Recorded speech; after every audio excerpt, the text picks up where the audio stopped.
You've almost got this view emerging in the elites that it's sort of the old lifeboat ethics thing. There's too many of us, we're destroying the planet. And the real prospect that we'll decide that a whole lot of people don't matter. I mean, this is pretty ugly stuff. Well, it's a result, again, I don't want to stress it too much, but it's partly a result that if you turn, for all the problems the world is having, the Western world, if you look at the appurtenances the Western citizen has, if we define it by access to cars, cell phones, instant communications worldwide, video games, square feet that they have for their house, air conditioning, they're wealthier than an aristocrat 70 years ago. Yeah. The wealth, we've never seen this level of affluence and leisure. And that allows people to think of things who are very, very wealthy. They have no problem satisfying their appetites. They can go across the world in their Gulfstream and that, but then they take on these boutique issues. Well, what would happen if, and this and that, and they lose contact with reality, where the middle class are worried, am I going to be able to drive my truck to work? Yeah. Do I have enough food for the week? Can I keep the house warm? But our elite have detached. Post-material. And so they have these theoretical, ideological agendas.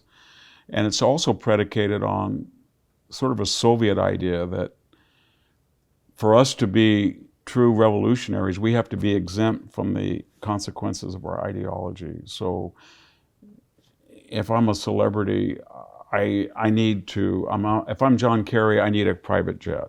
That's the only way I can stop global warming. If I want to have teachers' unions and I have to have my kid in a private school. If I want to have 30 cents a kilowatt hour power, I've got to live on Montecito where it's 70 degrees year round.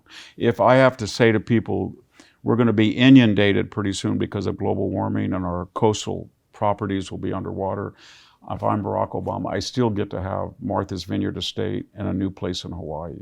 So this is kind of a Versailles wealthy left group that play act like Marie Antoinette. They dress up in peasant garb because they can, and they're wealthy and they're privileged. And so that explains a lot of what's happened. And the other idea is that, I don't want to be too, but we're creating the Davos class, the Great Reset group. They're basically agnostics and atheists. And they have lost any idea that the degree to which you act as a human in this lifetime affects your soul.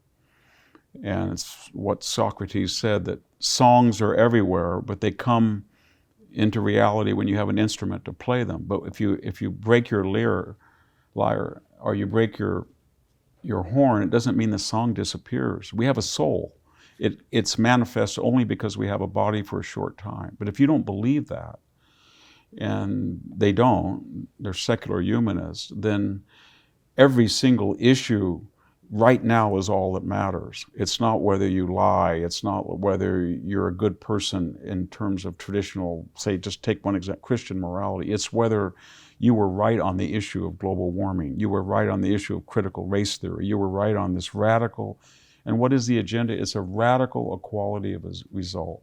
If you sum up the woke movement today, in every aspect, environmental, social, cultural, economic, it is that any inequality anywhere in the Western world can be attributed to some sort of exploitation. It doesn't matter about a person's individual circumstances, whether they're aggressively a workaholic or inert or lazy, or whether they have good genes or bad genes, or whether they have a big inheritance or whether they have a bad back. All the millions of things that we can't control in the tragic view. So we say to ourselves, we want equality of opportunity.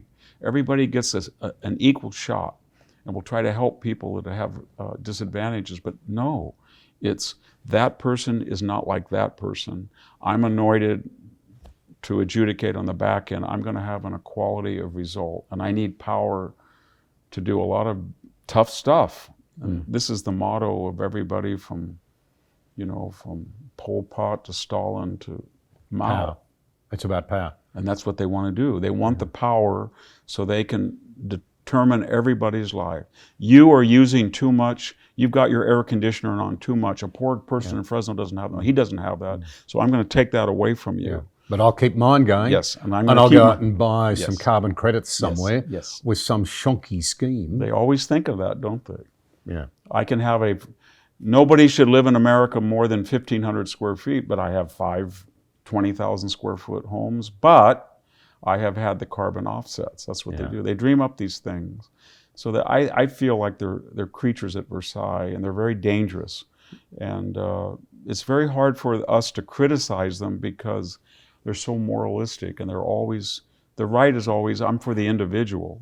And when the individual makes more than another individual, my duty as a Western citizen is to appeal to the better angels of their nature, or their religion, or their shame, or their culture, their family, and say, share it with your poor brother, or your cousin doesn't have enough, or help your child, or if you go beyond that with a community, or help.